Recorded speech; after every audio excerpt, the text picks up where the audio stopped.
Hello and welcome to this jazz guitar lesson. I'm Chris Whiteman and thanks for joining me. Today's lesson I am calling Barry Harris's shell voicing workout. And this is a great exercise to develop fluidity with your shell voicings as well as fluidity with moving to different tonal centers. This lesson builds on some elements from my previous lesson, which was called Adding Melodic Movement to Shell Voicings, and I will put a link in this video description so you can find that video. And I would recommend checking that out first if you're not familiar with this concept. So I learned this exercise from Barry Harris about 20 years ago, and at the time I was young and I didn't understand the value in fundamental exercises. I just wanted to play fast, I wanted to play single note lines, I wanted to be George Benson. And as I started playing professionally, what I found was I was being hired primarily as an accompanist. However, I didn't really have the fundamental skill set to be a good accompanist. Voicings that I tended to use were too complicated, they were creating a lot of clutter, and I didn't have the ability to transpose tunes to other keys. So if a singer called a tune that I knew but it was in a different key, I was really struggling. So this exercise is going to help address some of these fundamentals. One, get fluid with moving through different shell voicings, as well as getting familiar with what it feels like to move through different key centers. So this is the original exercise that Barry showed me.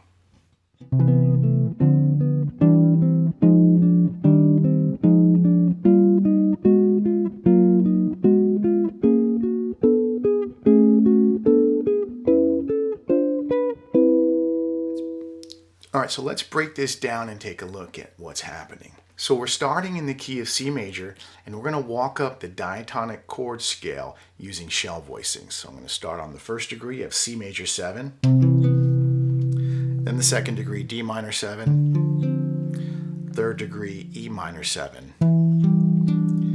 Now when I go to the fourth degree, I'm going to play F as the root, which is our fourth degree, but I'm going to use a minor 7 voicing. So it's no longer diatonic to the key of C major. And this is going to be the transition chord into the new key. So the F minor becomes the 2 chord of the key of E flat.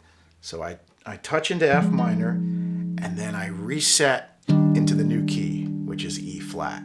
So we get...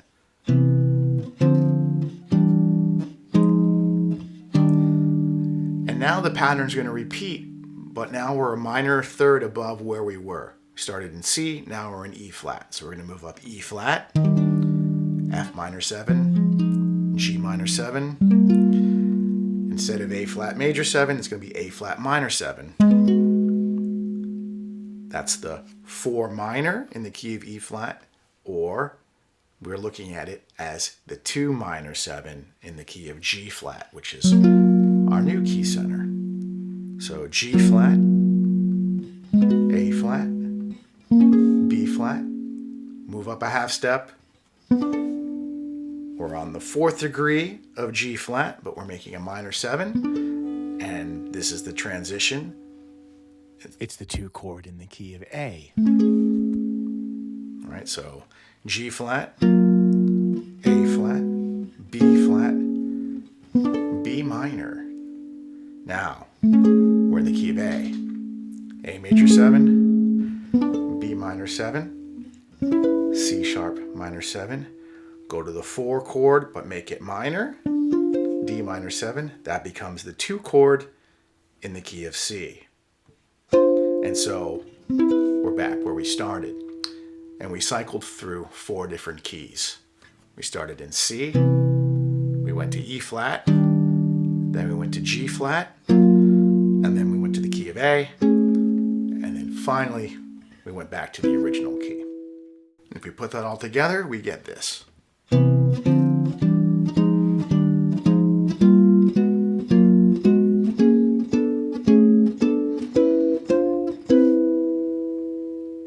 Now, we're not at the original Barry Harris exercise yet. This is just kind of preliminary work. But one of the things that I like to do is when we get to the transition into the new key, I like to add the 5 chord as well. And what that will do is it's going to give us the root motion of a 2-5-1. So we're going to hear the transition to the new key a little stronger.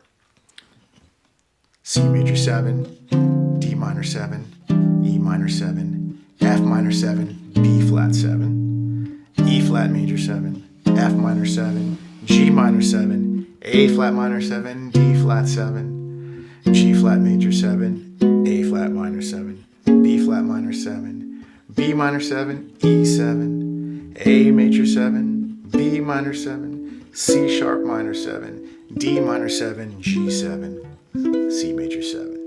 If you put it all together,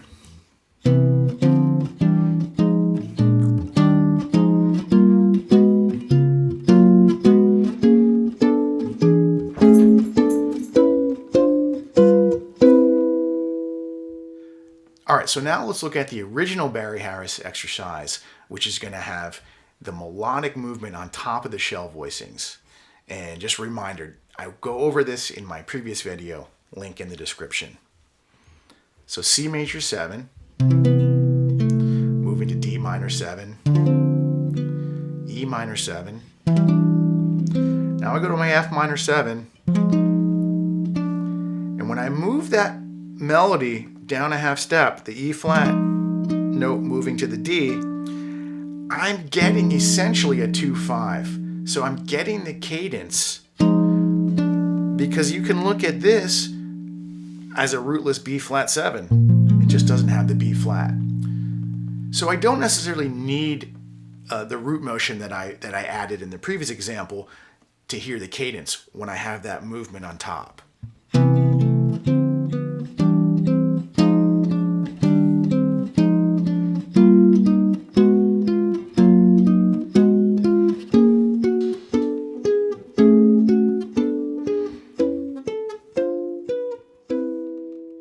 Now, there may be times when I want to hear that root motion at the 2-5 cadence to the new key.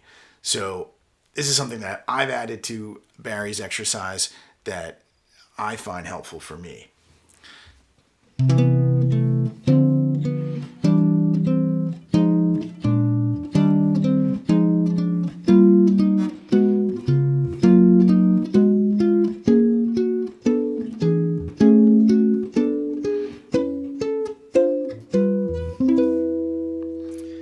And as you're doing these, it would be a really good idea to name the chords that you're playing, either to yourself or out loud, just to help process this information.